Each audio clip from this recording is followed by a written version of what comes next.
뉴데일리 시청자 여러분과 함께하는 김성일의 질라이프 글로벌 환경과 과학 이야기입니다. 이번 시간에는 AI와 개코 경쟁, 테슬라의 거액 기부, 그리고 황제 소비자 이야기입니다.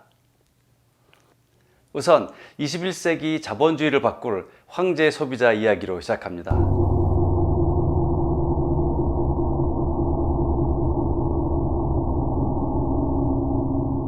소비자들의 새로운 쇼핑 행동을 두려워하지 말고 환영해야 한다는 이코노미스트 3월 13일자 기사입니다.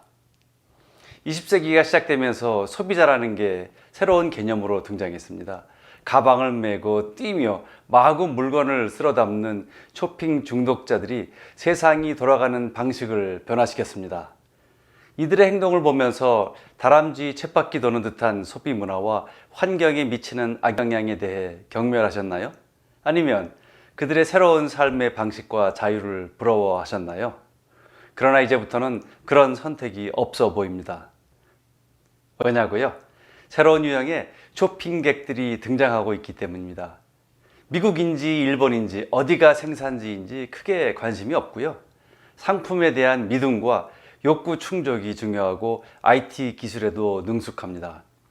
이들 소비의 화신들이 자본주의를 긍정적으로 변화시킬 것이라고 이코노미스트는 말하고 있습니다. 작년에 미국과 중국은 세계 최대의 소매 시장으로서 거의 막상막하였습니다. 중국의 양대 온라인 시장인 알리바바와 타오바오와 티몰은 모두 미국의 거대 기업인 아마존보다 벤더들을 더 많이 보유하고 있습니다. 한때 미국 소비자들이 쇼핑 카탈로그와 쇼핑몰을 대중화했던 것처럼 이제 아시아의 쇼핑객들이 거의 모든 소비 혁신의 최전선에 서 있습니다. 또 다른 변화는 신쇼핑객들이 단순히 가성비를 의식하는 것이 아니라 구매 물건에 얽힌 윤리적, 정치적 가치를 점점 더 고려한다는 것입니다. 예를 들어서 환경 인증과 공급망 표준에 따라 기업을 평가합니다. 그들은 자신들의 구매력을 동물윤리와 인권 침해가 없는 물건들 쪽에 힘을 실어주고 있는 겁니다. 패션도 탄소 발자국을 점점 더 의식하고 있고요. 심지어 서구 거대 식품 업체 중에 하나인 가장 콧대 높은 크래프트 하인즈조차도 케첩뿐만 아니라 환경 보호에도 다시 이름을 날리려고 하고 있습니다. 이런 추세는 단순한 유행이 아닙니다. 자본주의 사회에서는 유권자의 영향력으로 정부가 규제와 법을 통해서 시장을 변화시킵니다. 그러나 이제부터는 신소비자들이 보내는 구매 신호에 따라 기업들이 동적인 반응을 보이고 이게 더 큰 변화의 힘이 되는 겁니다. 마지막 큰 변화는 디지털입니다. 하지만 여러분이 생각하는 방식으로가 아닙니다. 아마존이나 알리바바 같은 지배적인 소매 플랫폼에 좌지우지되지 않을 것으로 보입니다. 쇼핑 패턴에 대한 보다 정확하고 풍부한 빅데이터와 이를 분석하는 AI의 발달로요. 수십 년 동안 지속되어 온 대량 소비와 대량 생산 간의 관계가 무의미해지고 있는 겁니다. 아마존과 알리바바 같은 매장은 쉽게 사라지지 않겠지요. 하지만 생산자와 소비자들은 서로 직접적인 관계를 맺게 될 것이 확실합니다. 더 많은 중간 상인들이 공급망에서 밀려나게 될 것입니다.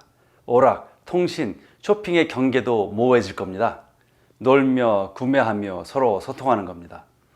쇼핑몰의 창의성도 급증할 겁니다. 섣불리 미래를 예단하기 어렵습니다. 팬데믹으로 온라인 소매업이 급증하였습니다. 지난해 전 세계 전자상거래 매출은 4.2조 달러였습니다. 하지만 소비자 총 지출은 15배가 넘는 65조 달러 이상입니다. 소비자가 왕이던 시대는 벌써 꽤 되었는데 이제 황제 등극을 눈앞에 두고 있습니다. 이들이 부여하는 가치는 점점 환경과 인권으로 확장되고 있습니다.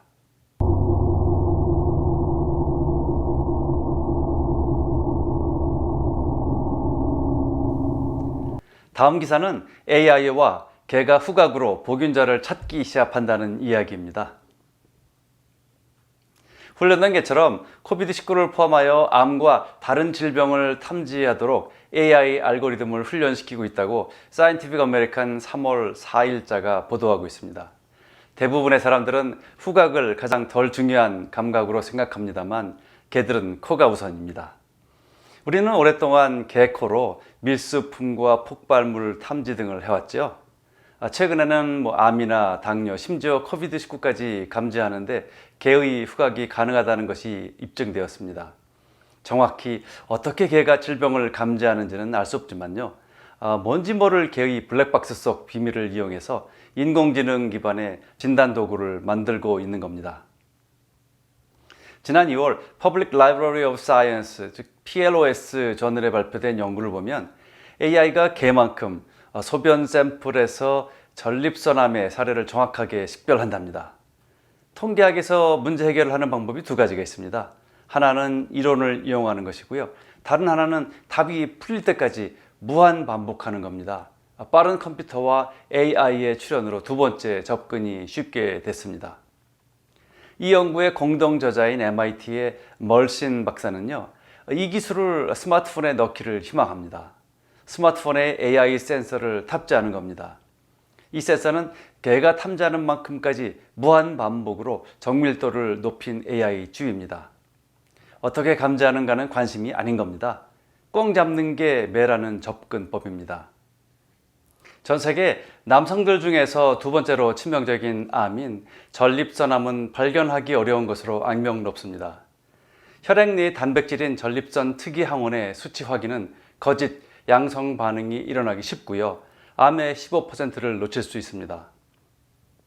반면에 훈련을 받은 개들은 소변 샘플로부터 전립선암 환자를 96% 이상 식별할 수 있다고 합니다. 실험실보다 개가 훨씬 정확한 겁니다. 하지만 개는 지치죠. 그래서 AI가 등장합니다. 멀신 박사님이 개발한 나노코는요, 이미 개의 후각 수준인 10억 분의 1 농도의 화학 물질을 검출할 수 있습니다. 그러나 아직도 개들이 화학 혼합물의 복잡한 패턴을 식별해서 암을 인식하는지는 잘 모릅니다. 앞으로 남은 연구 과제는 개의 뇌 속 지각 공간 어딘가에 있을 후각 서명의 기작 원리를 추적하는 일입니다. 우리의 영원한 친구 견공들과 AI로 무장된 기계가 인간의 무병장수를 위해서 냄새 맡기 경쟁을 하고 있습니다. 누구의 진화가 더 빠를까요?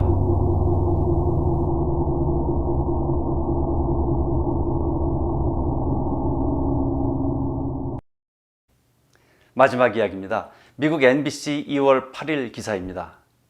세계 최고 부호 중에 한 사람인 일론 머스크가 뒤늦게 본인의 돈을 좋은 일에 쓰려고 나섰습니다. 지난 2월 트위터를 통해서 최고의 탄소 포집 기술에 수여될 상품을 위해서 1억 달러를 기부할 것이라고 밝혔습니다. 탄소 포집은 흔히 탄소 포집 활용 그리고 저장을 줄인 말인데요. 대기 중에 배출된 탄소를 공학적으로 다시 모아서 저장하고 재사용하는 기술입니다. 탄소 포집 기술은 새로운 것은 아닙니다. 파리에 본부를 둔 국제에너지기구 즉 IEA에 따르면 현재 전 세계에 21개의 대규모 CCUS 상업 프로젝트가 있습니다. 첫 시작은 1992년이니 꽤나 오래된 기술입니다. 그러나 지금까지 탄소 포집 기술이 이룬 성과는 실망스럽습니다. 이번 머스크의 큰 행보가 포집 기술이 발전에 커다란 계기가 될 것으로 보입니다. 머스크의 돈은 기술 경연대회 방식으로 쓰여지는가 봅니다. 지구의 날에 시작되는 이 대회는 4년 동안 열릴 예정입니다. 상위 15개 팀이 18개월 심사 후에 선정될 것이며 각각 100만 달러를 받게 됩니다. 운영 모델을 구축하기 위한 자금 지원입니다. 4년 후에 1등에게는 상금 5천만 달러, 2등은 2천만 달러, 3등 입상은 1천만 달러를 받습니다. 또한 20만 달러 상당의 장학금도 수여된다고 합니다. 참가자는 최소한 하루 1톤의 탄소를 제거하는 검증된 작업 프로토타입을 제시한 후에 기가톤 수준으로 확장될 수 있는지를 증명해야 합니다. 머스크 측은 탄소 포집 기술로 공학적인 방법뿐만 아니라 숲이나 바다를 이용한 자연적인 해결책 출품도 가능하다고 합니다. 어렵지만 신나는 프로젝트가 될 겁니다. 포브스에 의하면 현재 1,800억 달러 재산가인 머스크는 앨런 버핏이나 빌 게이츠 같은 다른 억만장자들과 비교했을 때 자선 기부가 부족하다고 합니다. 더 힘내세요, 앨런 머스크 씨. 여기에 또 다른 기부자가 나타났습니다. 지난 3월 페덱스의 CEO인 프레드릭 스미스입니다. 뉴헤이븐 리지스터 3월 3일자 기사입니다. 이분도 1억 불, 약 1,100억 원을 기부했는데요. 머스크와는 사뭇 다른 방식입니다. 미국 예일대학교의 환경대학원에 직접 기금을 전달하면서 탄소 포집 센터 설립을 부탁했습니다. 제가 졸업한 대학원입니다. 예일대 66년도 입학학번인 이분은 팬데믹 동안 본인의 물류회사가 큰 돈을 벌었다면서 사회에 기여하고자 센터의 설립을 지원한다고 말합니다. 산림막을 근간으로 설립된 환경대학원인 만큼 탄소 포집센터도 공학적인 방법보다는 자연 해결책인 산림과 바다 그리고 광물화, 즉 공기 중의 탄소를 석회암 등으로 변화시키는 기술을 중점으로 개발하게 된답니다. 머스크의 공모전과 예일대의 연구센터 간의 경쟁이 흥미롭게 진행되겠네요. 페덱스는 이 기부 말고도 20억 달러의 투자를 약속했는데요. 이건 2040년까지 탄소 중립을 이루기 위함이라고 합니다. 통큰 기업들의 활약 기대해 봅니다. 오늘은 여기까지입니다. 다음 시간에 뵙겠습니다. 감사합니다.